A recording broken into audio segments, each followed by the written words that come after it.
Hey guys, welcome to Politically Provoked, an interactive podcast where we host debates, panels, and interviews. If this is your first time joining us, don't forget to hit that subscribe button as well as the notification bell to keep up to date with all our future debates and panels.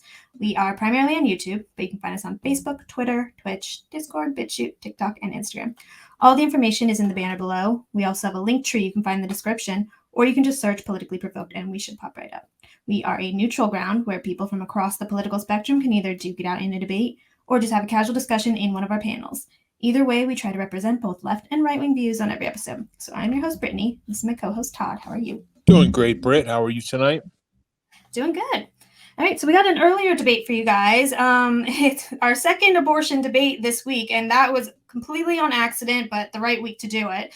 So we are going to be having the abortion debate. After that, probably 9 p.m. Eastern, we are going to have an open panel on the Texas abortion law. So we'll invite our guests to stay if they want to.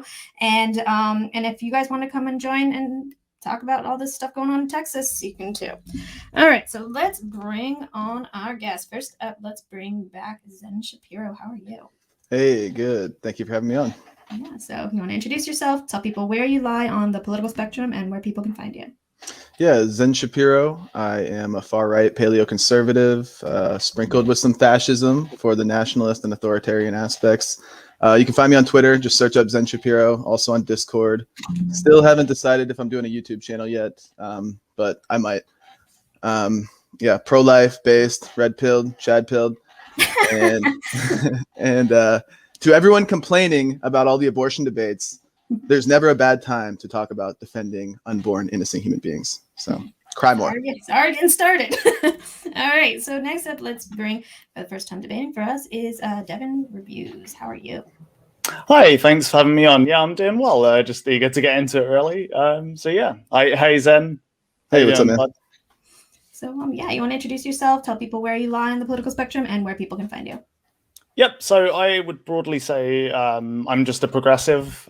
As far as like economics goes, I don't know, kind of center. I don't think I prefer any particular thing. So I hesitate to call myself a lefty because I don't agree with a lot of the economic stuff. But broadly speaking, the label progressive is probably the closest I'll go to a label. If anybody's interested in my content, my name's Devin Reviews. I do mostly like media analytics stuff. Like I don't really do a ton of politics, but there's a bit of that. But if anyone's interested, you can find me on Devin, at the handle Devin Reviews across basically all platforms. My main thing is Twitch, and I mostly do indie games. I actually just finished Outer Wilds today. It was a fucking awesome game. But yeah. All right, great. All right, so here's what we're going to do. Each person can give an opening statement, can be as little as 1 minute, no longer than 5, about the topic and your stance. After that, we'll open up the floor. For those watching, if you guys have questions, just tag Politically Provoked, who your questions addressed to, and we will jot them down for the Q&A. We'll do closing statements and final thoughts after the Q&A. So I guess we can get started with opening statements. Devin, you want to go first? Yeah, sure. So I don't have a prepared opening statement as such, but broadly speaking, I am pro-choice. And the reason being is because of the way I do morals specifically, which, to be honest, I honestly kind of think this discussion may be very short in a way, because I think we're basically just going to hit a moral impasse, and the way we do morals is going to be so different, but I'm still interested to explore that. And that's the main reason I'm here, really. For me, I'm not super interested in, fucking owning my opponent or whatever. I mostly just want to understand your position better, explore concepts in my position, and come to a stronger argument in the end, come to a better form of truth in the end. That's kind of the main thing I'm concerned with. But yeah, I'm pro-choice because of the way I do morals. I value sentience, or kind of the ability to experience anything, regardless of what they may be. The ability to have experiences is the only thing that's important to me. And I find other moral systems kind of bizarre. But yeah, that's basically it. Oh, I guess a small meta thing. The reason I wanted to do this is because I watched your previous debate with Stardust. I watched the Tyler Bluntman, I can't remember who he was against, debate. And I felt like on this platform, there wasn't really a ton of super strong defenses of the pro-choice side. So I'm hoping I can do a slightly better job. But yeah, that's pretty much where I'm at. I just felt like no one could defend the position particularly well. The debate that happened 2 nights ago was a lot better. I thought the NC fumbled quite a bit, but chat seemed to disagree, which I found interesting, is what I'll say. But yeah, that's pretty much all I have to say. Thank you. All right, Zen. Yep, I am pro-life. I oppose all abortions. Human life begins at conception, scientific fact. I'll back it up if need be. Being that human life begins at conception, abortions are killing innocent humans. I oppose that. Sounds like Devin makes a sentience argument, so I will challenge that, see if he can defend it, take it to its extreme, see how it holds up. And I do appreciate the candor and the good faith. I want to understand your position too, and see if we can come to some sort of agreement in the end. And Sure. I hope it's a fruitful discussion. And yeah, I'm good to go. All right, then I guess we can open up the floor. So you agree that human life begins at conception before we continue? I mean, it's something that I haven't looked into because honestly, I just don't value human life. So even if it does, let's say for argument, you're correct, and it does, it essentially is irrelevant to my moral system. So but we do agree that human life begins at conception. I just said I haven't looked into it. I'd be inclined to believe you, but I'd need to look into it. It's not something. But again, if I provide a source that confirms it, would you just agree to that? I wouldn't be able to say that in just a random discussion, right? But I think this is besides the point. Personally, I don't think we need to go into this. I think we do, because that's the crux of my argument, is that human life begins at conception, therefore don't kill humans. But so if you're gonna dispute or you're gonna say like this doesn't matter, well, you're just hand waving my argument away. No, I can explain. I'll hear out your sentience argument, but we do need to agree first in the science that human life begins at conception. Well, I can just explain exactly where I'm coming from. So it doesn't matter when human life begins. For your argument, I would assume that you're protecting human life, and from your perspective, human life begins at conception. So regardless of whether I agree to that or not, I can still attack that as a moral position, because the moral position isn't about human life beginning at conception. The more important thing is I value human life. That is one of my moral axioms, right? Or you value human life? No, I'm saying from your perspective. Mm-hmm. That's what I'm saying. I don't. Okay, so just to get it straight, then you acknowledge, we do need to acknowledge that human life begins at conception, simply because it's a fact. You don't just at the very least just don't dispute it. And then what you're saying is you don't care about the life, you value sentience, right? Yep. And okay. But what just to extend on that real quick, what I'm saying is that I'm happy to accept that as a premise for this conversation and accept it's true and go from there. That's fine. I'm just saying that obviously I wouldn't agree to something that I haven't researched, right? And I would expect the same to you. So yeah, okay. The point that I'm sorry, just real quick. The point that I'm making is that it doesn't matter where human life begins for the sake of this conversation, because I'm going to attack your position that we should value human life more so than where human life begins. So we can assume that abortion at any point is killing a human life. That's fine. I'm happy with that as an assumption, and we can go from there. That's fine. Okay. Well, thank you for agreeing. You saw the Stardust debate, so you know how that one went when she spent an hour and a half denying science. So I can at least appreciate that you're just going to accept it, and we can move forward in the debate. Okay. So when you say sentience, you say you value sentience over life. Can I just be real specific? Yeah, go ahead. So sentience is generally what I say as a shorthand, but broadly speaking, because I don't know the exact definition of sentience, it's also different. There's different definitions for it. It's kind of like it's not a totally rigid concept, but broadly what I value is just the ability to have experiences in some capacity. So if, a rock, as far as we're concerned, has no ability to read external stimuli in any way, it doesn't have any internal thoughts going on, there's no reason to believe a rock does that. But I can speak for myself, and that's technically the only thing I can speak for. I have an ability to perceive the world around me. I can have internal thoughts and that kind of thing. That's what I value, the ability to have some form of experience. I don't know whether that, strictly speaking, is sentience, but I'm happy to call it sentience for the sake of this. But that's specifically what I mean. And how do we measure precisely the ability to experience the world around us? Well, we can't. It's impossible, right?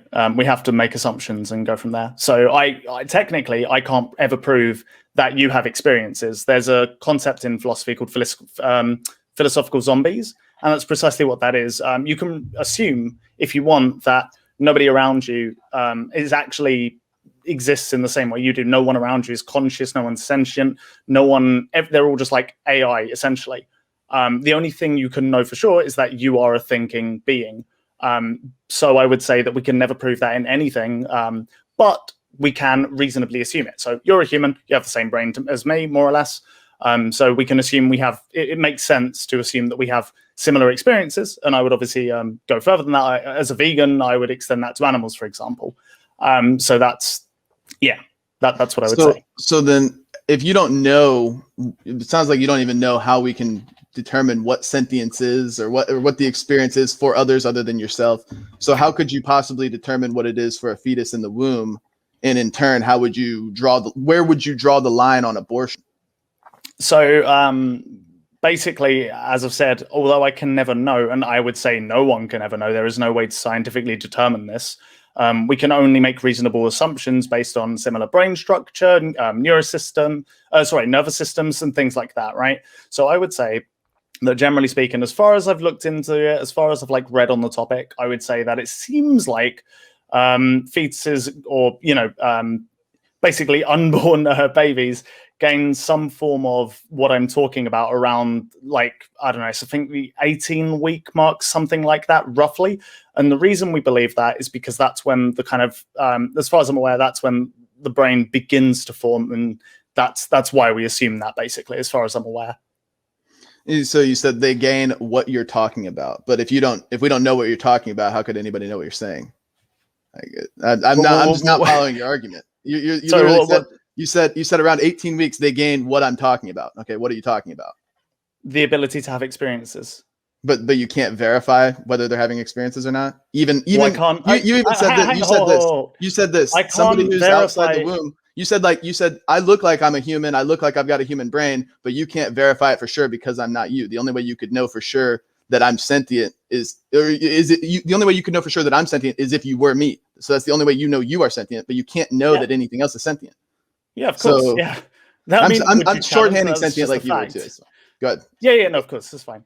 But that's just the fact. That's just true. You could never prove that. You can never prove 100% another thing's experience. It's something that we always have to rely on, either assumptions or some form of instrument to measure, like neurons firing and shit like that. We have to measure all that kind of stuff. And then we can say, okay, we can assume that is what happens. We can assume the same thing happens. Like when these neurons fire, when the brain lights up in this way, I'm experiencing, say, maybe fear. And we can assume that because our brains are similar, another human would experience fear when that part of the brain lights up. But you can never actually enter that brain and experience the fear. You can never know 100%. So I would say that we'll never 100% know. And I can never prove that, an unborn baby of 18 weeks or whatever has what I'm talking about. But I basically have to reasonably assume it, because if I don't reasonably assume that when their brain starts developing, then I can just go around and kill anyone because I can't reasonably prove anyone's experience beyond that point, right? So I'm basically making an assumption that other people function the same way I do from an experience perspective, and that about 18 weeks is when that seems to develop in fetuses or unborn babies or whatever you want to call them. But you can't be sure. Well, yeah, of course. I mean, you can't be sure of it either, right? Like, how can you prove? Well, this is what I would say is like it's one thing if somebody's like, well, I draw the line at the heartbeat, and we can verify that the heartbeat exists because the scientists can go in and see it through the ultrasounds or see it through whatever mechanisms they do. They can literally see there's a heartbeat beating, and they can see it. There's no mistake, and it happens anywhere. Like depending on your source, you'll see it from like anywhere from 3 to 7 weeks, like in some window there. But when it happens, you can see it precisely, and it's unmistakable. What you're referring to, even when we get to the 18-week mark or 24-week mark or whatever, you don't even know. You couldn't know because you're not that person. So how could you draw the line at 18 weeks? That makes no sense. It's an entirely arbitrary line, it sounds like. I mean, okay, but I can never know anyone's experience though. So from your perspective of my logic, I should just be able to go around and shoot anybody because I can never prove their experience. So why value them? Well, I'm not the one saying I value sentience. I'm saying I value life. And the reason I value life is because it's the only line you can draw that is not arbitrary. And we can verify that at the moment of conception, that this now becomes a new and unique, a new genetically distinct human being that is independent of both its mother and its father. And there's there's no mistaking this. It's verified and grounded in science and biology. Yeah, cool. I understand all that, sure. But this is what I'm saying. This is why I'm saying that from my moral perspective, I would say that while I can't verify an experience, as long as I can reasonably assume it to happen, then I can morally, extend moral worth to that thing. And what if you're wrong? What part of that? What if your assumption is wrong? Like, what I'm asking is, what if you assume that this person is experiencing things, but you're actually wrong? Let's say you assume that they're not experiencing things. This is a better way to put it. Let's assume you assume that they're not experiencing things because it's not observable, but you're actually wrong and they are experiencing things, and you kill them. Well, now you just violated your moral compass. I can violated your moral code. I can explain precisely why. So if they are experiencing things and I can't read that in any way and I kill them, then yeah, sure, I'm violating my moral code. But we can only work with what we've got. And as far as I'm concerned, to value something that doesn't have any form of brain activity, anything that what we would assume would give rise to consciousness or sentience, if they don't have any of those things, then I would have to start valuing, I don't know, random objects. How can I know that a rock doesn't, have some kind of experience? How do I know that a webcam doesn't? How do I know that some glass doesn't? Right?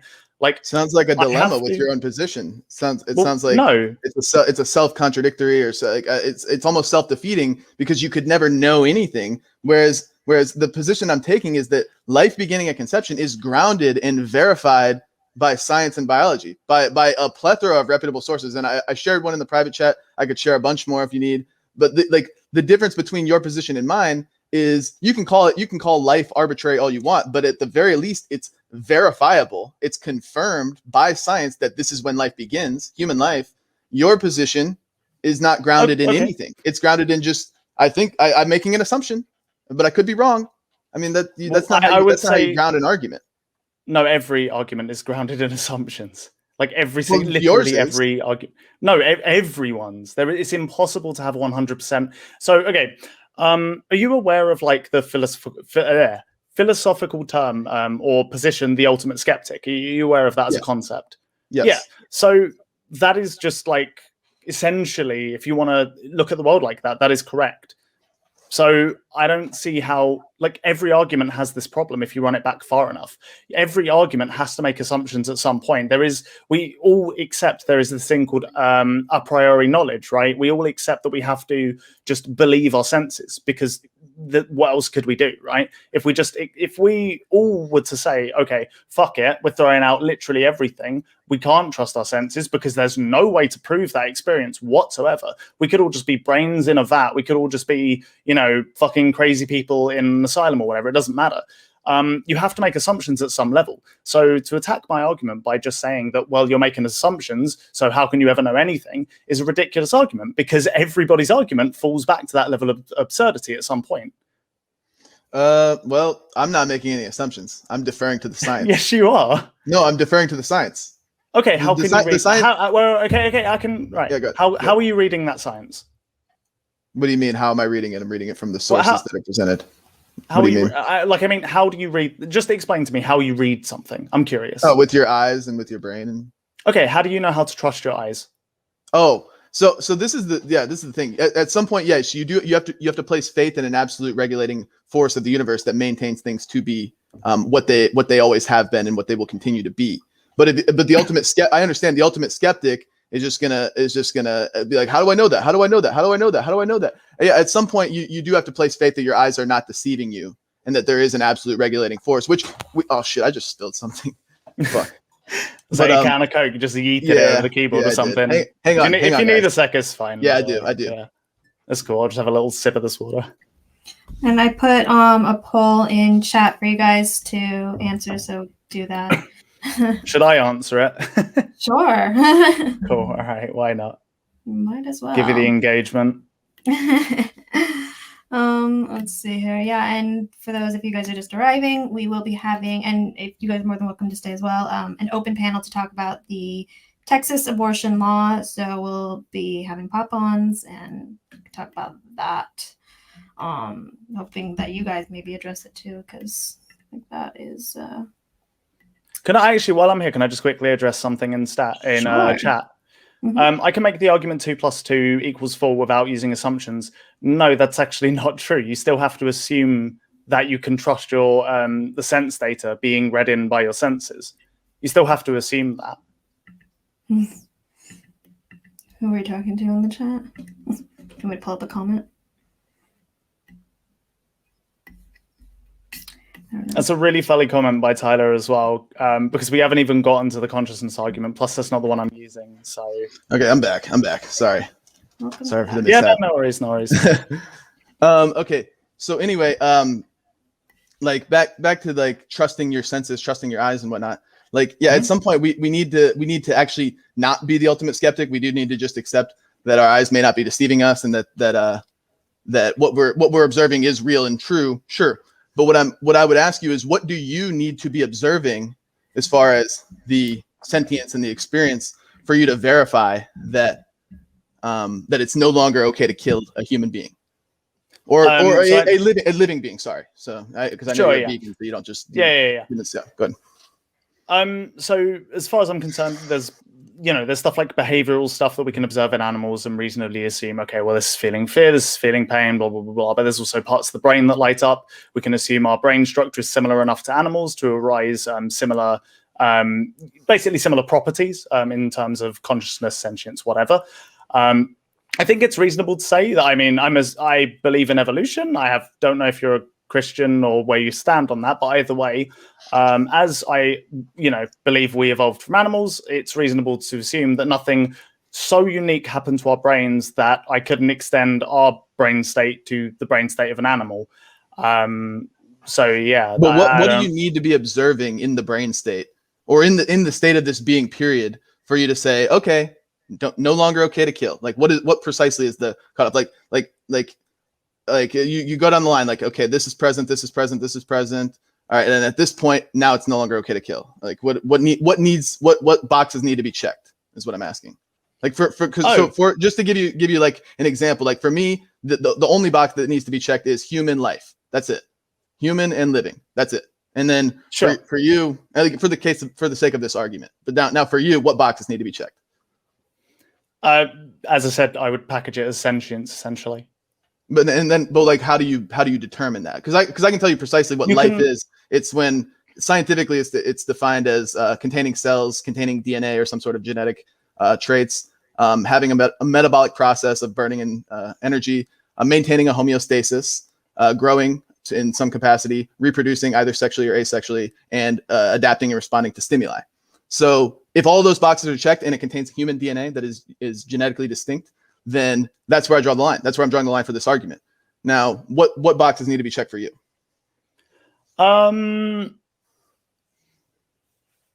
Just the experience. I guess the ability to like I said, it falls back to sentience. How you actually is the question you're asking?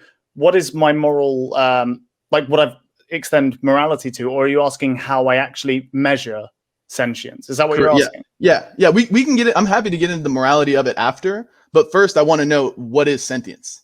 Like, what does that actually mean? So there's kind of two parts to this, I guess. Sentience, like I said, it's just, I would say it's the ability to have experiences. I would say that, generally speaking, we have to assume that the sentience is kind of like arises from some form of brain or a brain state. So, for example, if we had like, I don't know, let's say you had a full human. I can assume they're sentient because I'm sentient. We can measure their brain. We can see it's very similar to me. If we just grow a heart in, some kind of like chamber, like we grow, I don't know if we can actually grow hearts, but we grow like different organs to help people and whatnot. So if we just grow an organ, we would not say that is sentient or conscious because typically a brain is required for that. So yeah, I guess I would just say some form of brain. Did you just say conscious? Would that be like a sign of sentience that you're referring to? Wait, a conscience? Would consciousness be like a sign of sentience? Is that what you're kind of getting at here? Not necessarily. So, okay, would you say that like a sleeping person is conscious, for example? No. Okay, cool. So then no, because I wouldn't say consciousness is necessarily required. So I would say something is I could be using the term slightly wrong, which is why I said at the start, like what I'm actually referring to when I say sentience is the ability to have experiences. So if we had a brain and we knew, let's say we had a brain in the vat and we knew 100% it was like essentially permanently asleep, I would still consider it to be probably like it would still be immoral to destroy that brain because it is having some kind of experience, even though it's not conscious, quote unquote. Right, but you can't actually verify. So what? Well, let me ask you: Do you think science is like a concrete science and biology, for example, is a concrete measurement for determining something to be? Would that be a good method of determining something to be true or not true using a scientific method? Are you talking just in a general sense? Yeah, just with anything. Would a scientific method be a good measurement for something? For the sake of this argument, I'll say yes. I wouldn't exactly phrase it like that, but sure, yeah. I mean, so like to shorten the question, do you trust science? Yeah. Okay. And science is generally objective. It's not really based in people's feelings. It's not arbitrary. It's the scientific method is the scientific method for a reason. It's through a method. It's a process of hypothesizing and testing, controlling for variables, etc. Yeah. So what I'm saying is like with drawing the line at human life, this is something that's verified by the scientific method. Drawing the line at experiences is something that science can't actually confirm. The only way we could actually measure, I don't think we could actually measure experiences, but something science can measure is a response to stimuli, right? Would that be a good measurement you would go on? That could be a measurement, but can I just quickly just get past all of this because there is one kind of pivotal thing. Regardless of how how good our measurements are is irrelevant completely to the moral argument. So generally speaking, I would say what is right and what is good versus what is bad is not something that I would define by how well we can measure it. Generally speaking, morals come from a more axiomatic place. So I would say that what I'm describing is my moral system, regardless of how well we can measure it. And then we just have to, go with the tools we have as far as we can to measure it. But there's no what I'm saying is that even if we had zero tools to measure any of this stuff, that doesn't mean my morals change. That would be pretty absurd, right? I would assume that you would agree. Like morals have to come from more. I disagree with the entire premise. I would take the premise. I would take the position that morals are objective, and there's an objective, absolute standard of morality that is set by God. So yeah, you guessed earlier that I was a Christian. Yeah, but that's not exactly where I want the argument to go yet. We can go there. We can go there, but the problem I'm having is I don't even know where your line is because how am I supposed to attack your subjective morality if I don't even know where you draw the line with your subjective morality? I have no idea where to even attack you from. You know that mine is human life. You know that's unmistakable. I've made it perfectly clear. Where is your line that you're drawing that we can go on okay, this life has all of these things. I don't value that. This life has all of these things and this additional thing. I now value this. How are we to determine that? I can explain how genuinely ridiculous this is. So let's say we go back 1,000 years and you've still got people obviously getting pregnant, making children, blah, blah, blah, blah, blah. We cannot measure and we have no scientific definition for a human life. So your moral system would essentially fall apart as well. No, because it would say, hey, don't do abortions.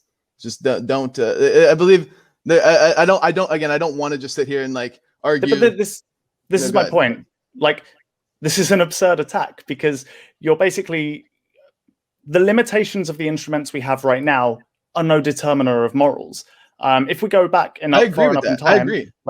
Yeah, so this is what I'm saying. You can still attack my moral argument from a purely theoretical perspective. You don't need to be able to say we don't know exactly where it is. Because I don't know. Cause for example, let's just say if somebody wanted to draw their moral code at I don't value humans that are missing an arm. Like, okay, so then kill humans that are missing an arm. So then we could go down the line. We could say, okay, this human has both arms. This human has both arms. This human has both arms. Don't kill them. This human is missing an arm. Okay, kill them. Okay, so that's pretty simple. I could attack that and be like, okay, why do you value this, etc. Now, and we could move on with an actual debate. But I don't know what your moral system actually is. You're saying like it's something I can't verify. I can't see it with my eyes. I can't know it unless it's me myself experiencing it. So how am I supposed to attack your moral system if you yourself don't even know where you draw the line?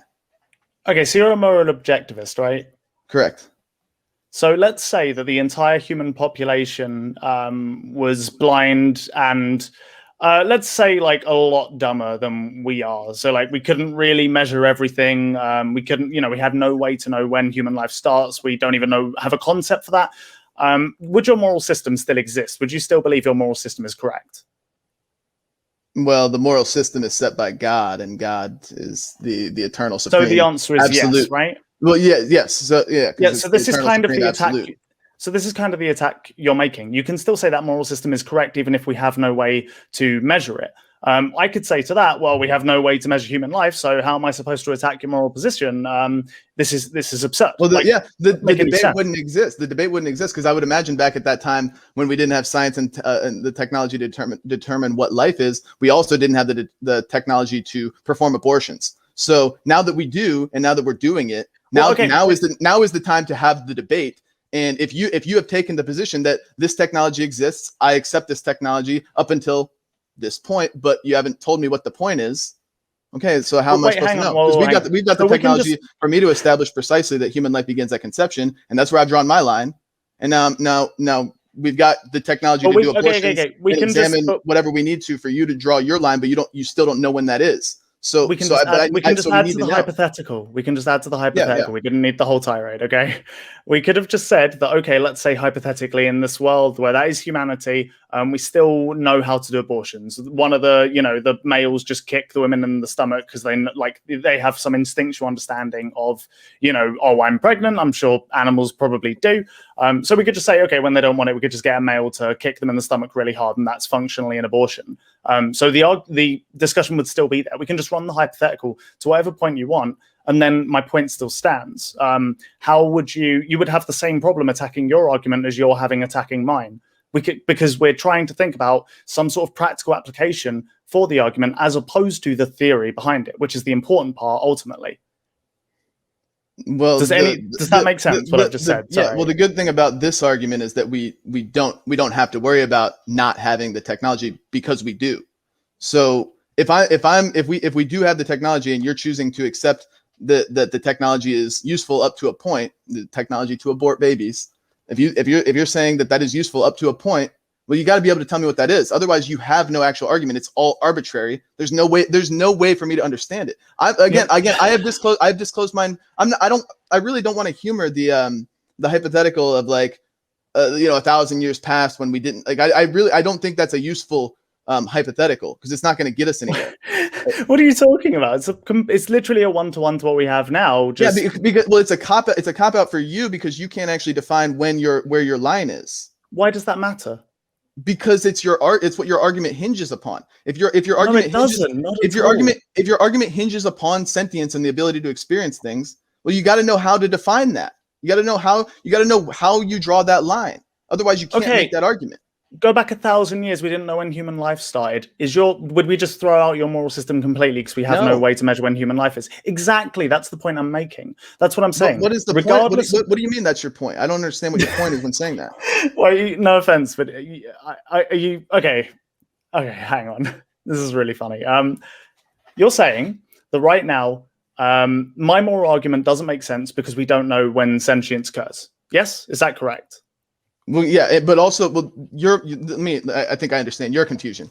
My moral system, and I wouldn't even call it my moral system. The moral system that I'm proposing right now would still exist because it's set by the absolute regulating supreme being of the universe. That is the source of all things that are true, untrue, good, not good, possible, and impossible. And they would exist no matter what, whether it's 1,000 years ago or 1,000 years from now in the future. It would still exist no matter what because it's absolute. Your moral system is subjective. It's created by you. You should be able to argue it. You should be able to present it no matter what.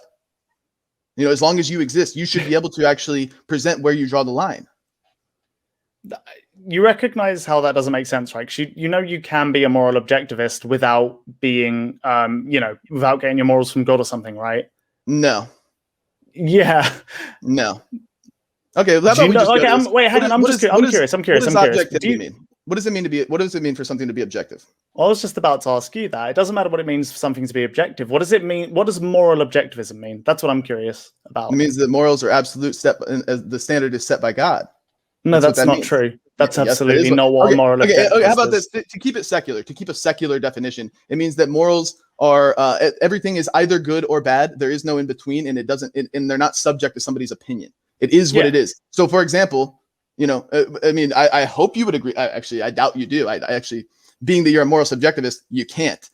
Molesting children is objectively wrong always, no matter what. If you're as a moral objectivist, I can say that. As a moral subjectivist, you can't. So does that make sense? Do you agree? Yeah, yeah. But I wouldn't even agree with that statement, right? So is molesting children wrong always, no matter what? Nope. It's not. What? Okay, I'm really curious. If, let's say hypothetically, the entire planet and all of human existence just vanishes unless we molest one child, is it more immoral to molest the child? How would that happen? It doesn't matter. It's a hypothetical. No, it does matter. How would that even happen? Let's say God decides he's feeling really malicious and he's going to snap the entirety of humanity out of existence. Reject the premise. I'll tell you why. If God is the absolute, I'll tell you why. If God is the absolute standard of what is good, and he's already set that standard, and it's written in the Bible, and if you're another religion, it would be written in the Quran and whatnot. They have very similar moral systems, but the one I'm proposing here is the one written in the Bible, and it states in Malachi 3:6 that I am God, I do not change. My nature does not change. He said that himself. So if he set the standard, at his existence, that this is what is moral in my universe that I control, and I do not change, and you're proposing a change to that, well, I reject the premise because he's not going to change. It wouldn't happen. Okay, sure, that's fine, but I find it very funny. Let me finish my point. You've gone on these. Let me just help you. Go ahead. Okay, we can do this without the tirades. I've been very brief in my explanations of things. Okay, I'd appreciate if the same was extended back to me. But I find it very funny you're willing to have a philosophical discussion, but you aren't willing to accept a hypothetical. And it's one of the most ridiculous things I see very consistently across the internet. Not being able to consider, if you want to say that molesting a child and having it destroy literally all of humanity forever is moral, that's fine. That's just a description of your moral system, I would imagine. That's not actually an attack of your moral system. Similar to how what I've just proposed isn't an attack of mine. It's very funny to me. Can I just finish? I'm literally nearly done. I'm nearly done. Go ahead.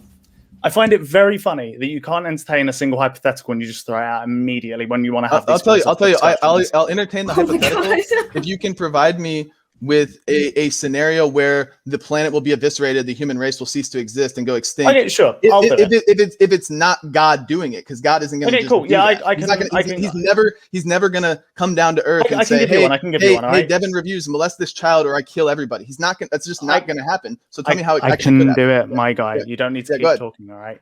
Okay, let's say in 1,000 years' time, Elon Musk colonizes Mars. He goes to Mars, lives on his own there, builds a planet-destroying weapon, and then is basically said to someone on Earth, to any random person, let's say it's you.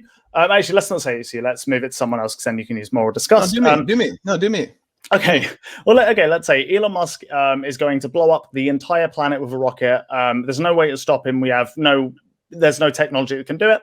Elon Musk is going to blow up the entire planet and kill all of humanity unless you molest the child. Is it moral to molest the child, yes or no? Okay, so is he holding me hostage? This is why I wanted to move it to somebody else. He's not. You're just there. There's no other solution, though. Let's say that hypothetically there's no other solution. Okay, so let's unpack it. Just use me. It's fine. It doesn't matter who we're using. So you've got two options. Option one, molest a child. And in turn, Elon Musk will not blow up the earth. Option two is do not molest the child, and Elon Musk will blow up the earth.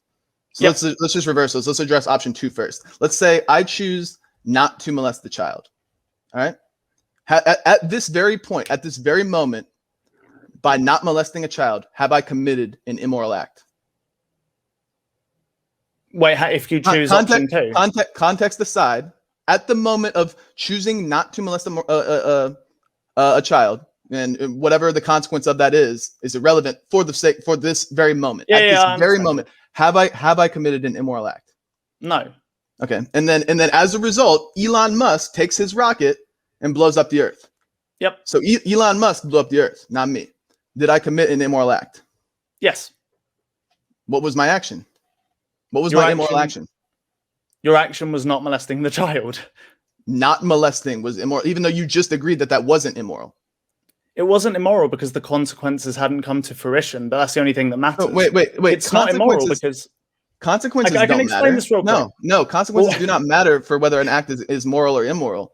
If you molest, think about it. If you molest a child and it saves the human race, so to speak, it saves the human race. That child was still molested. What are you going to tell that child? I mean, this isn't how I do morals. This is like, I'm a consequentialist. So yeah, you're right. From your perspective, what you're saying is correct, but from my perspective, the opposite is true. So this seems like such a ridiculous tangent to go on, because you can't just say like, well, I can explain. You can't just say your moral system is this and it's wrong. Like that's essentially what you're saying. I mean, your moral system permits molesting children. Okay, sure. But my point is, would you consider it then? This is what I'm saying. This is what I want an answer for. Would you consider it moral to not molest the child and then have the entire of humanity just be vanquished? Yeah. So going to no. I would say that would be the avoidance of the immoral action of molesting the child. And then if Elon Musk blows up the Earth, okay, Elon Musk is the one who committed the immoral action. Whereas if we go back to option 1, where you choose to molest the child, and then Elon Musk doesn't blow up the Earth. Okay, now Elon Musk hasn't actually done anything wrong. I mean, for the sake of this argument, like if he threatened that's probably wrong. But anyway, but now you have molested a child. You've committed an immoral act. That's wrong, no matter what. You can't. There's no two ways to slice that. That child still got molested. Okay, I'm super curious about something. Let's get rid of Elon Musk. Actually, let's say it's just an AI that has no consciousness, no sentience. They're not a moral agent. And it's the same situation, but Elon Musk's replaced with an AI. So the AI is going to blow up the world unless that happens. So you can't morally shift it to the AI whatsoever. You would still consider molesting the child to be immoral. And you would be fine with all of humanity being vanquished. And that's just fine, right? That's because you couldn't molest a child because that would be immoral, right? Did somebody program this AI? Let's just say it appeared out of the ether. So how could see? This is where I have struggled. Like I'm okay with a realistic hypothetical where somebody programmed. You can't. If everything. Do you believe that like causality exists, cause and effect in our universe? Well, yeah, of course. But okay, so if causality, I can get us past all this real quick if you want. If causality does exist, then that necessarily implies that all things that implies that all things have a first cause. Right. And if you're going to say that something just appeared out of nowhere, well, now we're getting into the supernatural fantasy la la land that I'm not going to humor. Make sure it's like a realistic hypothetical, and I'm happy to humor it all day. Look, I find it so fucking funny that you can't entertain a hypothetical because it's too abstract. That is very funny to me. Well, I find it funny that you have to travel to la la land to try to disprove my moral system. Do you understand the purpose of having abstracted forms for different things? Do you understand the use of that? Yeah, but again, if you're gonna propose a hypothetical, just make sure it's realistic. That's all I ask. Like, why does it need to be realistic? Because theoretically, Elon Musk could go to Mars. I mean, it's probably very unlikely, but he could go to Mars and have a super cannon and point it at the Earth and say, "Hey, Devin reviews, go molest that child, or I'm going to pull the trigger and blow up the planet." That theoretically could happen, but it could, because there theoretically could be all the technology to travel there and make the gun and whatnot. But if you're going to provide a scenario where an AI just appeared out of the abyss, and I guess it's like, "Hey, Devin reviews, go molest this child, or else I'm going to do," like, no, that's unrealistic. But either way, still don't molest the child. It's still a wrong thing to do. Okay, well, that's what I was looking for. I just wanted you could have just said that from the start, and we wouldn't have had to go on this giant tirade. Okay, fine. I just want, just for chat, I just want to explain this to chat real quick. What you're doing right now in a philosophical context would be like going to an advanced maths class and asking for all of the letters to be replaced by numbers because you can't abstract out the formula and can't work with it beyond that point. That it's a literal one-to-one comparison to philosophy of what you're doing. You need, if you want to have these discussions, you need to be able to entertain abstract hypotheticals. It's literally necessary. As long as they're realistic, dude. Again, it's all I'm saying. But why do they need to be realistic? Why do you need the numbers in the formula? You shouldn't need that if you understand how to have these conversations. Okay, whatever. I'll still say that molesting a child is the wrong thing to do no matter what. Cool. Your position your position permits that. So to try to come and like attack it and say like, oh, your position makes no sense. Okay, your position permits molesting children.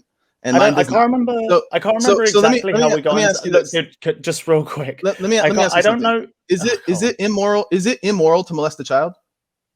Is it immoral to do that? It depends on the context. It depends on the consequences. I'm a consequence. I mean, just generally. Is it wrong? Well, yeah, generally it's immoral. Why? Because it generally causes suffering.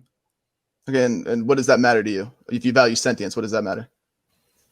I value sentience because my very, very core morals is essentially I'm I'm a negative utilitarian. So the difference between a regular utilitarian and a negative utilitarian is basically a negative utilitarian values suffering more so than positive utility, because I think it gets around some of the main criticisms of utilitarianism. But broadly speaking, that's the very foundation of my morals. I just believe that suffering axiomatically is immoral. It's bad. So that's like the fundamental of it. So the reason that abortion would be okay is because no suffering has occurred. And usually that's because no sentience exists. So we go to sentience because sentient beings have the capacity to suffer, have the capacity to have experiences. That's my entire moral system. Mm-hmm. So if somebody's asleep in a coma under anesthesia, they're not aware of anything, and you point a gun at their head, pull the trigger, and they die instantly, no suffering, is that okay? So I define going against someone's preferences or going against the preferences of a conscious or soon to be conscious being to be a form of suffering. And I just axiomatically define it as that. So if you kill someone... How do you determine their preferences? What if they haven't told you?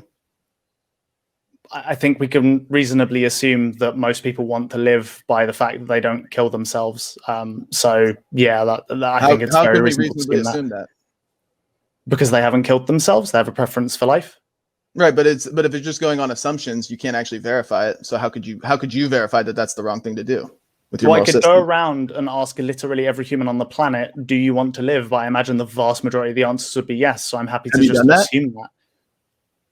Okay, I'm curious. Brittany, do you have a preference for living? I don't like this appeal to the moderators. I think I'm good living. Zen, do you have a preference for living? How could you know? I'm just not going to tell you. Okay, well, I can reasonably assume that because you're a human that hasn't fucking offed themselves yet. But how could you know? You couldn't know for sure. Well, I could never know for sure, but it doesn't matter. There's no reason why that would actually matter in a moral system. Again, this is another thing where you're having trouble abstracting something. Like, my moral system is just these building blocks. There are actually reasonable ways to attack my moral system, but this is not one of them. You're just using such a ridiculous appeal. Like, I could go around and literally go around and ask every single human on the planet if they have a preference for life if I really wanted to. Well, no, but what's the point? How could you know? Because the answer is going to be yes for the vast majority of people. I think we just know that. How do you know that? If this is really your attack, then I don't know. My attack is to expose the fact that you don't actually know what you're saying. It's all arbitrary. It's all based on assumptions and based on your feelings, and you're trying to impose your feelings on other people, which then results in the killing of innocent human beings in the womb. Right. And that is morally wrong, no matter how you want to slice it, no matter how hard you want to cope and say, well, I can assume that if somebody's sentient, then they probably don't want to die. Okay, what about prior to sentience? There's an instinct that all living beings have, all living beings on earth to survive and to reproduce. That is an instinct that is existing upon, or it belongs upon existence. As soon as a life of any form comes into existence, its natural instinct is to continue living. So it doesn't matter if it's sentient, it doesn't matter if it's not sentient, it does want to continue living. So prior to achieving sentience, you're still violating its instinct and its will to live, per se. Yeah, so it's right? a good thing that I don't value the want to live necessarily. So, okay. So then, but that's what you just abandoned. You said that if it would be wrong to kill somebody because it would violate their preferences. But you said that it would violate their preference to live. But now you just said that you don't value the will or preference to live. So now you're contradicting yourself. So what are you saying? Not. I value the and you preferences. just did, and I just illustrated how you did. So now tell me, what are you saying? How do you draw the line? Do you want to let me finish, or are you going to cut in literally every single time? Yes, go ahead. Cool. All right. I value the preferences of sentient beings to live. So a plant may have a preference to live, but I don't value it because it's not a sentient being. All right. And why do you draw the line at sentience? How did you come to that conclusion? Because I don't see any other way to do it personally. I can say that I personally, if I was okay, put it this way. I have no experience of before I was born. So if somebody before I was born were to hypothetically shoot me out of the ether, I wouldn't care because I would never have become something that has experiences and thus care about that. That's why I do that, because it just seems absurd to do anything else. I don't see how you could value anything else. Like, surely the ability to actually experience what we have around us is the only important thing, because I don't see how else you could do it. But I accept that that's just that's just an axiom that is fundamental. That's just what I consider morality, essentially. I can't strictly define that, but yeah. So you said if somebody were to kill you prior to coming out of the womb, you wouldn't know, so therefore you wouldn't care. Is that what you said? Yeah. Okay. Yep. So do you have any memories prior to, say, like age 2? You remember anything when you were a baby? I'm the wrong person to ask, because the answer is definitely no. I barely remember what I had for dinner last night. Yeah, I don't think most people remember anything prior to the age of 2 or 3. Like I think you'd be hard pressed to find somebody who remembers being a 2-year-old. Now, and maybe they have glimpses here and there, but definitely nobody remembers being an infant, 1-month-old child. So would it be okay to kill a 1-month-old after they're born because they don't know they're there and they wouldn't even experience anything? So there would be no suffering. No, it would be immoral, because they would experience suffering. They just wouldn't remember it later. They would experience, they still experience external stimuli. Like I've already said, having an experience is what I value at the end of the day. And the reason I value that is because something that can experience can suffer. And suffering is what I consider to be, suffering is where morals are at for me. What does suffering mean? Having negative internal states or negative stimuli. Pain. Pain? Okay, so if it can't feel pain, it's not suffering? Not necessarily, but in a lot of cases, I'm sure that's true. Yeah. Okay, well, I need a defining line here, because I don't know what you mean. If you're gonna say pain and then I attack pain and then you're gonna move the goalposts, like that's not how. I haven't moved the goalposts a single time. I'm not. Oh my god, that's so okay. Funny. I'm not saying you are. I'm just saying please don't do that. But I'm asking you, like, how do you measure suffering? What would be an example of suffering? It's like subjective. Or a definition, right? Sorry, good. It's subjective to some extent. I would say a negative, like some form of negative internal state. Like what? So, like, I would suffer when, I don't know, somebody kicks me. Because it would hurt? Yeah. Okay. So pain. Pain could be one measure, sure. There are some people that get pleasure from pain, but we can just, I'm assuming we're ignoring that. Yeah. So is there any other measure of suffering that you can think of? Sure, yeah. Stuff like mental health issues, depression, anxiety, all that kind of stuff would also count, right? Sure. But in regard to what is moral or immoral, it would be things that cause people suffering, right, from your perspective, things that cause people pain or mental trauma, right? Yeah. But if there's no pain or mental trauma caused, then it's not immoral. Is that what you're saying? I would say it's not immoral if there's no suffering, but let's just say suffering is defined by those terms. Yeah, that's what I'm saying. Okay, let's just say suffering as defined by those terms. I'm sure this is what I'm saying. There's probably other things that get encapsulated in it, but let's go with that for now. I would say yes, that would be immoral. Yeah. Okay, so if there's no pain, no mental trauma, then that's not suffering, therefore not immoral. So again, go back to somebody who's under let's make sure under anesthesia they cannot feel pain. You don't feel pain under anesthesia when you're going under for surgery. You don't feel pain. We literally went over this. If we got somebody and after they die, there's not going to be any mental trauma. So no immorality there. If you pull the trigger on somebody point blank in the forehead while they're under anesthesia, not feeling pain. They die instantly, so no mental trauma. Is that moral? I've already gone over this. It's immoral because they were a previously conscious being, and I consider going against somebody's preferences or a conscious being's preferences, or a sentient being's preferences, to be axiomatically a form of suffering. Okay, and how do you verify this? This goes back to your position being arbitrary, because how do you even verify consciousness or sentience? Because now you're bringing in consciousness. I mean, that's something totally different. Again, we're saying just because I can't measure it, that's somehow an attack of the moral system. Because you can just create it out of thin air. You can say, well, sentience, because I say so, therefore not immoral. Okay, I could say, well, no. If you can't bench press 300 pounds, then it's okay to kill you. So it would definitely be okay for me to kill you, because no, I'm sorry. Okay, good. No, dude, I don't give the slightest fuck. All right. Basically, we have some understanding of generally what properties give a rise to consciousness and sentience, right? It's having like a brain state, essentially, would be like the one thing I guess I could point to that seems fairly consistent. But again, just because I can't hardcore define that doesn't really mean much as a moral arbitrary argument. It means it's arbitrary. That's what it means. It means you can't actually define it. It's just based in your feelings and your opinions, and I just have to accept that because you say so. What is the deal there? Why should I trust you? Okay, how to put this? Just because it's somewhat arbitrary from my perspective doesn't mean it is arbitrary in general. What I am explaining is an objective phenomenon. That having experiences is something that I know can happen because I experience that, right? Just because we can't measure it does not mean that can't be a moral system. Does that make sense to you? Do you understand? No, because you said way earlier that you can't actually know that somebody else is having experiences. You can only know that you yourself are having experiences. So how do you know that somebody else even is? You couldn't know. Well, yeah, I don't know, but neither do you. Well, okay. Well, I don't. Again, luckily for me, I don't place value on people having experiences. I don't place value on sentience or consciousness.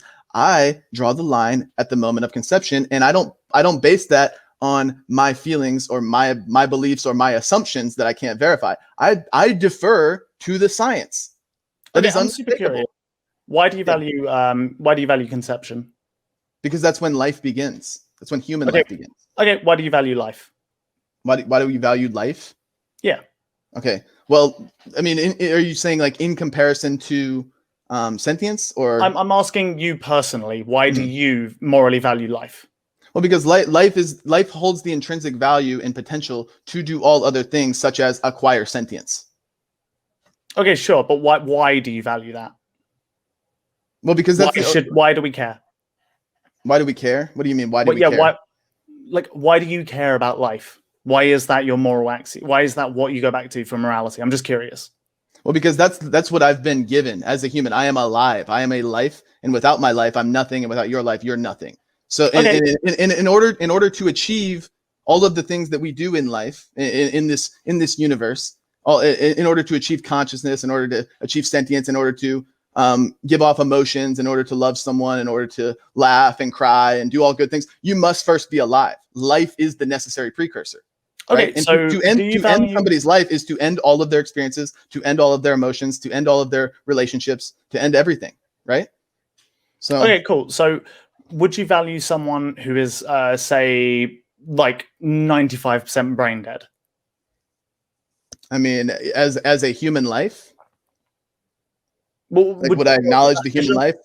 Does your moral system? The question is, does your moral system value those people? Like as human beings that are alive? Yeah. Yeah. I mean, the human life is human life. Moment of conception up to the moment they die, and even afterwards, I'd still say like you shouldn't defile a corpse, or you know. But I mean, maybe I should ask you this. So you value? I'm getting at something here, just real quick. Okay, go ahead, finish. So from your perspective, one of the problems this is the problem I have with this entire line of moral reasoning. So because you value human life, even to the point where somebody is like 95% brain dead, they're like basically, they're right on the fucking cusp of essentially being dead, having no experience. They're like right there. Let's say a building was on, or let's just say you were given a gun and you were forced to kill one of two things. Let's say you had a dog. you would always kill the dog over the human, right? The brain dead human, the 95% brain dead I think human. a better analogy would be like to save one or the other, but yeah, I'm not gonna kill the human over the dog. Yeah, I'm gonna pick the human. Yeah, I'm gonna save the human. Sure. And this is my entire problem with the entire moral system, because you value life you value human life so heavily that you're willing to inflict suffering on other beings that will feel that suffering significantly more than that human will. Well, that's why I said I think it's better to like put the perspective of save one or the other. I'm going to save the human, or I guess if I absolutely have to shoot one, well, okay, do I have the option to just not pull the trigger? What happens if I don't? This is a hypothetical, man. There's I know. Okay, in a hypothetical, do I have this option to not pull the trigger? Like, what if I just say no? No, Of I'm course not. not. Okay, why not? Why don't I? Why don't I have that option? I'm mind blown that you can't engage with this hypothetical. I'm happy to engage with it. I'm just wondering, why wouldn't I have the option to just say no? I don't want to pull the trigger and kill either. But if you're, I mean, gun to my head. Okay. If you put if you draw the analogy of like gun to my head, kill one or the other, or you die. Okay, well then I'm gonna kill the dog. Okay. Yeah, that's the problem. What's the problem? Well, that's the problem. That's what I'm saying. What's the problem? This is the point. My problem with the entire moral system. I don't know why you couldn't have just given that answer initially, but anyway. Well, because you weren't very clear with your analogy. Be more clear. I was very clear. If you had to kill one of two things, what do you morally value more? That's literally. Oh yeah, no, I made that clear. Save the human. Yeah, okay, but that's what I'm saying. You didn't have to go on the whole tirade about like, well, can I not pull the trigger on that shit? Like, you would honestly help yourself, sure, bro. All right, go ahead. Okay, Continue. What's your issue with what I just said? Well, my issue with what you said is that essentially you would be willing to sacrifice any amount of sentient living beings if it meant saving a human that has no way to experience the outside world whatsoever. You're just inflicting a fuck ton of... How could you know that the human has no way to experience it? You couldn't. So you can't draw the line. All you can say is one is a human, one is a dog. I value humans more than dogs, so I'm saving a human. Your position is arbitrary. You can't verify whether they're experiencing things or not, whether they're brain dead or not. And when we say brain dead, we mean vegetative state, I'm assuming. But now I really want to ask you this. You value sentience upon achieving sentience, correct? Yeah.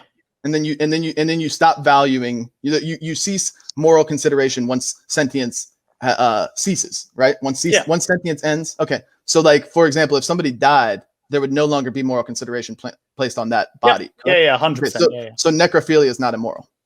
No, of course not. So necrophilia is a moral act. You're okay? You're pro necrophilia? Yeah. Okay. Right. I've got a question for you. So I'm super curious about something for you. The guy is pro necrophilia. You're pro fucking dead bodies, bro. Okay. What you're doing right now is an argument for moral disgust, which is really funny to me because it's such a just bad way to do morals. But anyway, let's just move on for that. So okay, I'm curious. Would you be so you consider necrophilia immoral, right? 100%. Yeah. Okay, cool. I assume the reason you consider it immoral is because you would consider it immoral to it's essentially sex without consent, I would assume, is the reason you consider it immoral, right? Dude, necrophilia is just fucked up, okay? Can we not? Okay. I'm just not into that. I don't really want to talk about necrophilia anymore. I'm super curious. Do you think it's immoral to eat shit? To eat shit? Yeah. To eat feces? Yeah. I actually wouldn't know. I can't imagine it's good for you, and if you know it could like kill you or something, you probably shouldn't. But I can't absolutely say that is an immoral or moral act. I don't know. So that's also fucking disgusting. So what difference does it make as to how gross an act is? Well, because dude. Okay, I'm curious. Why do you think necrophilia is immoral? Because right now you're saying it's because of disgust. What is the actual reason necrophilia is immoral? Because it's defiling a corpse. It's violating a corpse. It's violating bodily autonomy, even though the body's dead. And ultimately, it's purely lustful and just absolutely disgusting. Like, I mean, it is just disgusting. It's like, is that really? Hang on. Is that really not good enough to say that necrophilia is bad? Is because it's fucking disgusting? Is that really not enough? Well, yeah, of course. Lots of things are disgusting that I wouldn't consider to be immoral. And I would actually say that there's lots of things that are disgusting you wouldn't consider to be immoral as well. Disgust is not how we do morals by any metric. Sure. No one does. Let me ask you this. Would you be pro legalizing necrophilia? Probably not, because it would have a bunch of negative consequences on society. What's the problem? What's the problem? If it's not immoral, what's the problem with it being because I believe illegal? that it would cause suffering. I'm guessing here. What's I don't know suffering? for sure. It's already dead. I'm about to get to this point. If you just let me go for like 2 seconds, because sincerely, you've been cutting me off literally every single time. Okay. It would be immoral because it would cause suffering in the sentient people, basically knowing their corpse would be fucked. I'm assuming that would, cause an amount of suffering. And a society would not broadly want that. But if everyone on the planet was okay with necrophilia, then sure, go for it. Well, don't defer to everybody else. I want to know what you think. Why should necrophilia be illegal? Okay, what I think is what everyone else thinks, and the reason being is because I can you just let me go? The reason I say that is because I care about the suffering of other people. So if other people are suffering due to a law, then I'm generally going to be against it. Hence why I'll be against necrophilia in the context of today, because most people would not want that. But in a world where everybody is fine with necrophilia, then of course I'm going to be fine with it because it's not causing any suffering, right? Does that make sense? Do you understand that? I mean, I guess you're consistent, but it actually doesn't make total sense to me. Like what it comes down to is you don't see anything morally wrong with necrophilia, but for some reason you still want it to be illegal. But when asked upon why, you just defer to everybody else to argue it for you, because I guess you can't actually defend that. But that's fine. Okay. Let's just move on. Hang on, because you said that you're also a vegan, right? But you've cut me off the entire fucking time, so I'm just going to say this right here. Okay, I was still talking. I don't care if you don't understand how my moral system works at this point. If you don't understand how consequentialism works, and you're going to say that's inconsistent, then sincerely, you really need to go and do some reading. You may have said that, like, yeah, I probably should go and work out at the gym more, but my dude, you really need to go and read some more sincerely, because holy fuck, you cannot have these conversations. Okay, so would there be anything morally wrong with cannibalism? Somebody who's already dead? Like, no. It'd be okay to have sex with their dead body, so would it be okay to eat them as well? Yeah, of course, yeah. So you're pro necrophilia and you are pro cannibalism. I mean, in a what's the word? In like a individual context, sure.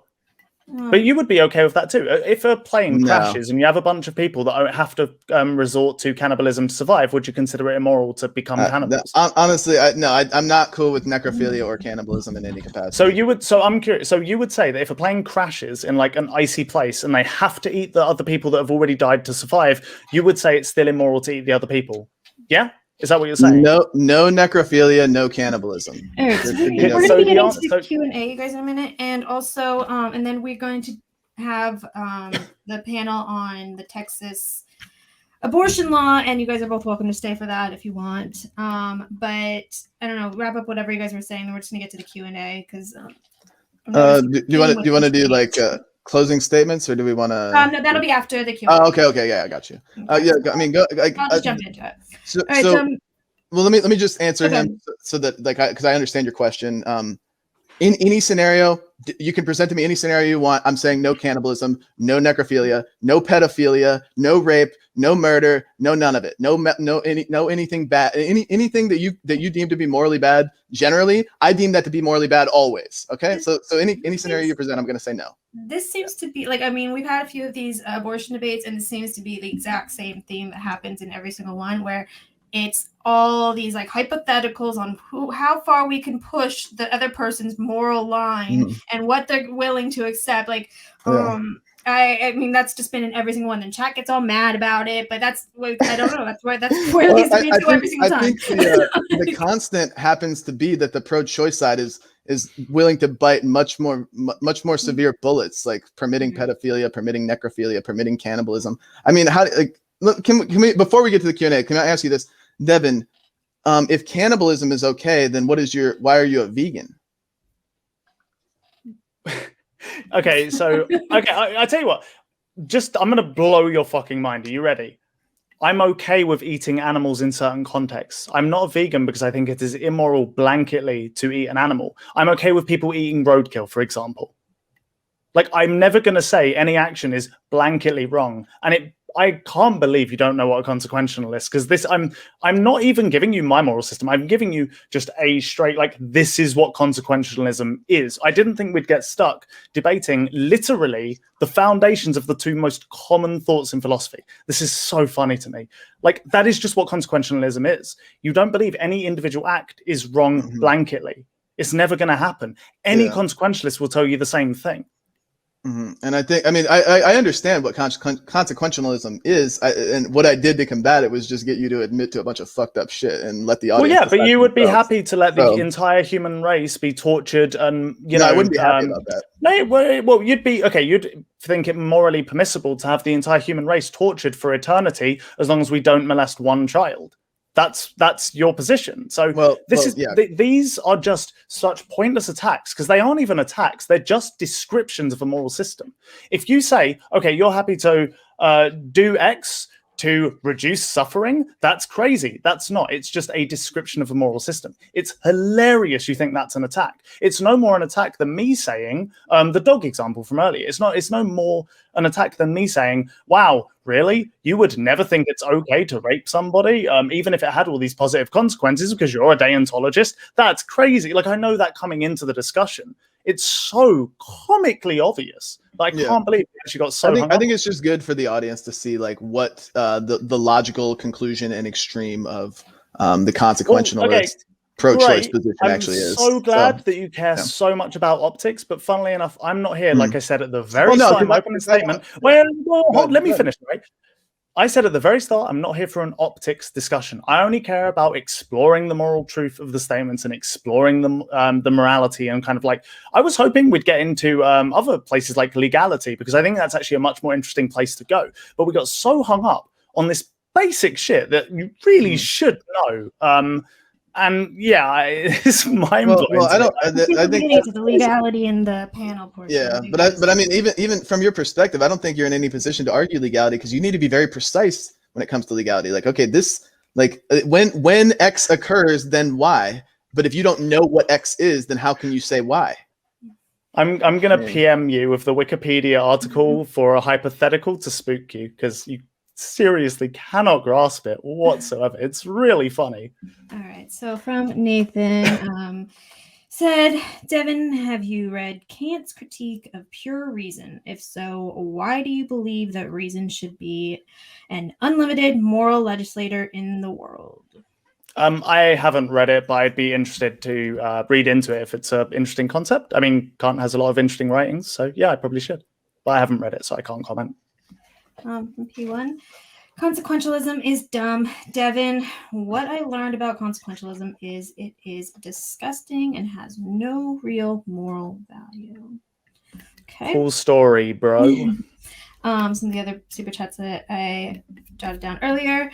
From P1, Devin, what is your opinion of the Talmud? Talmud? I have no idea what that is. I don't either. All right, from Probably Certain. If not molesting is not immoral, how is not molesting? Okay, they didn't write this right. How is not molesting him also immoral? Contradictory. This is written really. It was because I think it's when we were presenting when we were. No, I didn't write that. But no, I know you didn't. I'm just saying that I like some of these are like just like super chats that aren't really even questions. I'm just reading them anyways though. If and also from Probably Certain said, if you don't value human life, how is not molesting a child immoral? I'm guessing that was to you, Devin. But okay. It's the Devin, yeah. All right, we can keep going. P1, Devin, you lost. It is never okay to molest a child in any scenario. Your lecture chat was cringe. Also, you're pivoting and never declare anything. Okay, let me see. I didn't pivot a single time. I pointed it out. Really funny. Let me see. What pivot? I'm super curious. What pivot did I do? I want to know. When you presented the definition of suffering is either feeling pain or having mental trauma, and then I presented you with a scenario where we could kill somebody but not cause them pain or mental trauma, and you said that would still be suffering, even though it doesn't meet the criteria for suffering. That's a contradiction. And then you pivoted away and brought something else up, which it's fine. But I pointed it out. Everyone can rewind in the video and see it. It's unmistakable. So yeah. Well, then they also can rewind and catch the fact that you completely missed another thing I consider to be suffering that I mentioned about 3 times. But that's cool. No worries. You clearly have struggle hearing. No, Have which you ever one? got your Which one ears was checked it? out, my guy? Which one was it? What was the other criteria for suffering? I mean, if at this point you can't tell me, No, then tell me why would again. I? Tell me again, because I missed it. Yeah, what was it? I said that I axiomatically consider it to be a form of suffering when you go against the preferences of a previously conscious being. Yeah, but then we established that you can't actually verify that. So. But this is my point. You're dodging every Arbitrary. single abstract concept because you just can't because fucking they're fathom arbitrary. it, and it's amazing. But it's because they're arbitrary. But anyway. Bro, if we don't have instruments to measure shit, it's all arbitrary. Oh god, the cope. Like, Well, thankfully so we do. Funny. Thankfully we do. So fun. We have instruments to measure sentience. Oh no, for life. Yeah, I understand we can't measure sentience. Oh yeah, I agree with go that. back 1,000 arbitrary. years and we wouldn't either. So we'd be in the same position if we were having discussion so 1,000 maybe years err on the ago. side of caution. Err on the side of caution and don't kick pregnant women in the stomach. Yeah. Okay. Let me see if any of these are even like worthy. What is this? If people around you refuse to be reasonable, of what use is reason?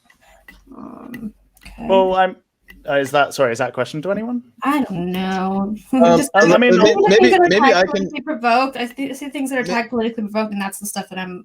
So sometimes I don't even read them before. I can formulate a new question based on that. Like, so, Devin, do you believe in some sort of objective purpose or reason in the universe? Not purpose. In fact, no. Reason or purpose? No, of course not. No. Okay. You're talking about like purpose as in like some form of reason. You're not talking about logic, right? You're not talking about logic. No, just a reason for something. Like. Oh yeah, no, of course, no, yeah. Okay. No, of yeah. course So if you don't believe in objective purpose or reason, then your worldview is objectively unreasonable. So what is the use of reason? There is no use. What are you even doing here? I love the word games. They're like no word games. I mean, you must have had a great time learning these in like elementary school. These little idioms and gotchas that mean fucking nothing. It's a gotcha on your entire worldview because it's self-contradictory. Like, what are you even doing here if there's no reason? You know, people can have reason without believing there's some greater purpose, right? You know, I could say I just enjoy positive states of being. I enjoy being happy, and that can be my reason for living. There doesn't need to be some greater purpose. Okay, so from Matthew Allen, a question for Zen.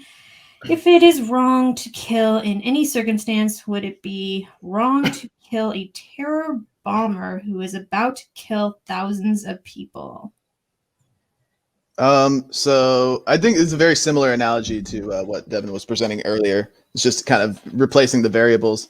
But basically, if you break it down into your options and what will occur if you choose option 1 versus option 2. Option 1, kill the terror bomber, prevent them from doing whatever they're about to do that would harm people. But you have now committed the immoral act of killing a human being. If you don't kill the terror bomber and they kill all the people, well, you didn't actually do anything wrong. You didn't kill anybody. The terror bomber did. So the moral weight lies on them and their actions, not yours. So we should just let terrorists, blow up random mobs of people because killing them would be immoral. No, we should not. But we can still acknowledge we can still acknowledge that killing a human is wrong no matter what. If we're applying an objective standard of morality, which I am. That's so funny. Oh my god.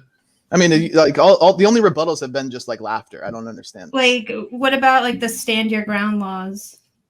Well, I mean, okay, so yeah, the that would be different than this analogy that they're presenting. But you would also have some sort of moral obligation to self-preservation to defend yourself. So you should defend yourself if you so can. But you should also seek to subdue rather than kill, if at all possible. Like if you're aiming for center of mass and you stop them and they drop their gun, and then you walk over over their body when they're still alive and shoot them 15 more times. Okay, that's overkill. You don't need to do that. Just subdue. That's all you have to do. Okay. From the Supreme Gentleman Hacker to Zen, do you think the fetus's life takes precedence over the parent's future physical and mental status in most cases? Precedence? The life takes precedence over physical and mental status? As in future physical and mental status in most cases. As in the value of the life versus the value of the mother's physical fitness? Yeah, the life takes precedence. Okay. Don't kill a human to stay thin. Yeah. I don't know if that's what they were. I think that's what he was getting at. Then. Future physical and mental status. Well, physical would mean like that, yeah, yeah. Good. Okay. From Michael Koch. That's Devin. How do you justify laws if morality is subjective? You're forcing morality on individuals who may disagree. So I find it really funny that people think I'm a moral subjectivist when you can be a moral objectivist and still have the framework I do. You don't need to be a moral subjectivist. But we haven't even gotten into meta ethics. So I find it very interesting that people have been, talking about my meta ethical position when no one knows what it actually is. So yeah. Okay. Let me get to the ones that I wrote down from earlier. Let's see, from Fat Slab for Devin, which is worth more, life itself or awareness?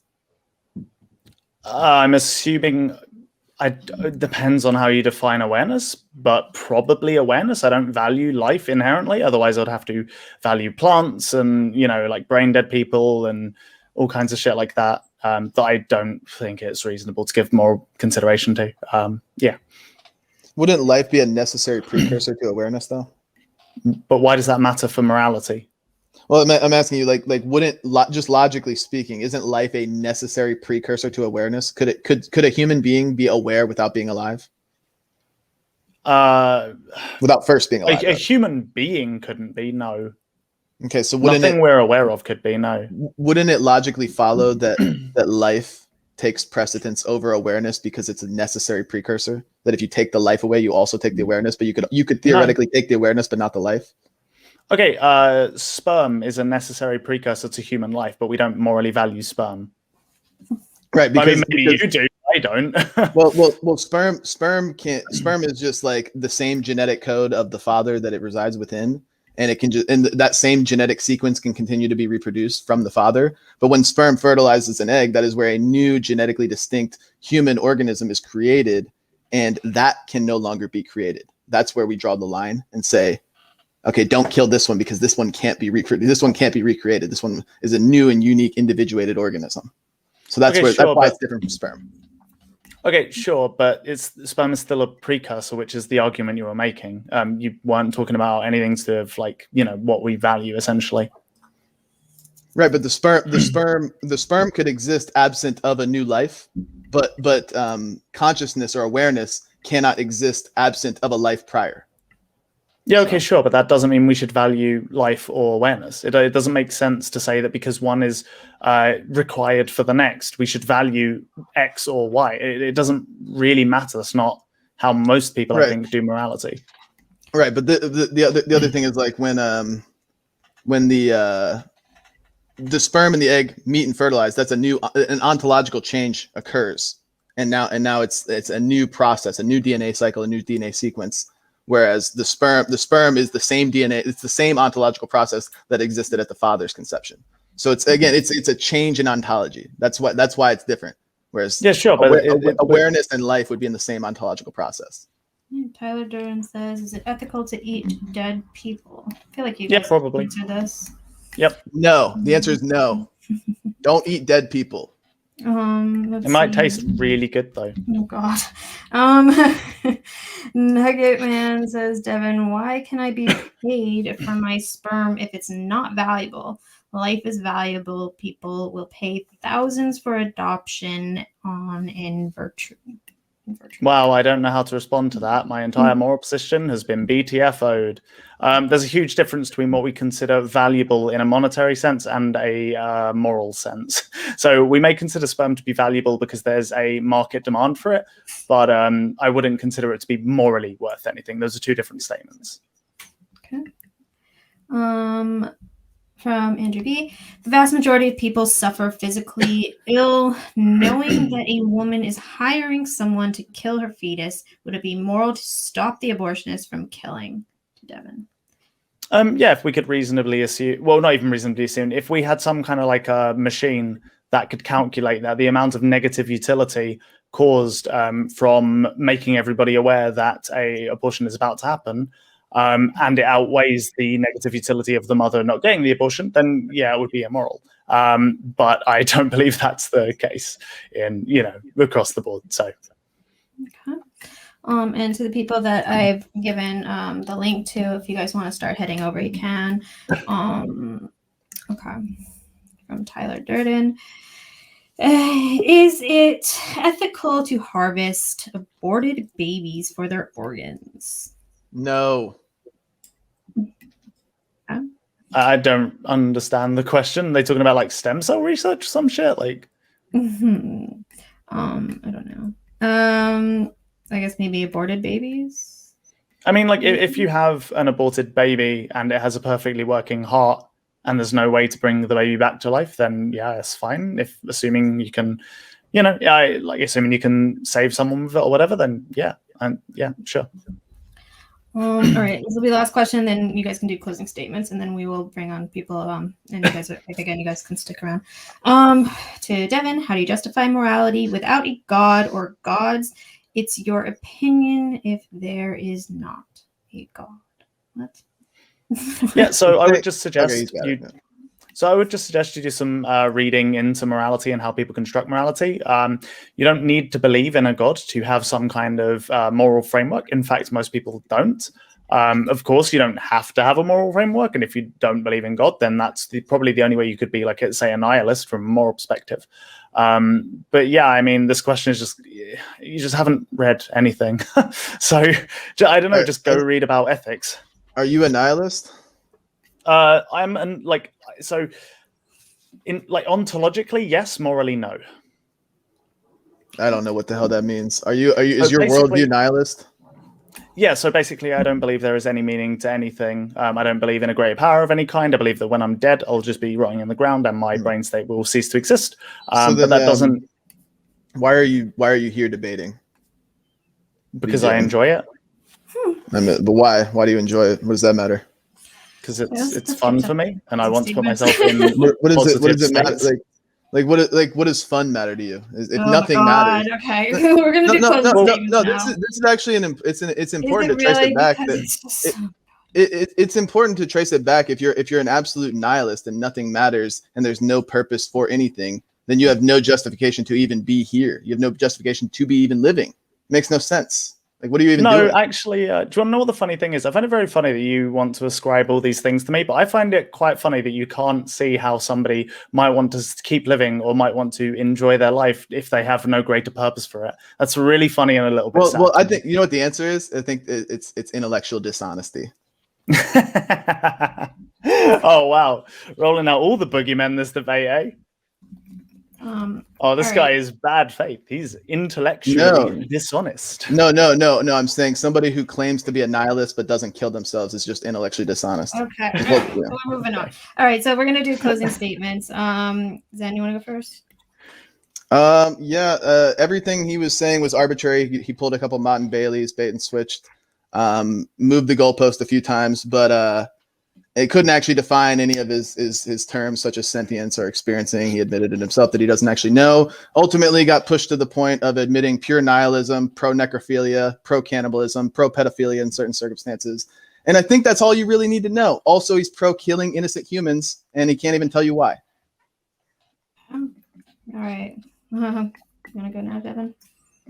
That was a really great closing statement. That was a great moral grandstanding that meant literally nothing except for the optic win. But hey, I know chat will side with you, so good job on that. You've made the fan club go crazy. I would say that basically valuing human life seems completely pointless because, and I mean, we've seen it slightly here. Like if you value dead bodies, for example, if you just value the fact they're humans, if somebody, say, is moving a corpse around and accidentally drops a corpse and the corpse gets run over by traffic, that person is then morally culpable for stuff like manslaughter and things like that. It's completely absurd to value these things. We should find something that we actually care about to value. And I would say that for me personally, experience is the only thing that I can think of that actually seems to matter. I may not be able to tell you exactly where that arises, but the fact that Zen can't engage on the hypothetical ground of if this is what I value, where should the conversation go, tells you a lot about his ability to engage in these discussions. And I think it's a real shame that we didn't actually get to have a proper discussion.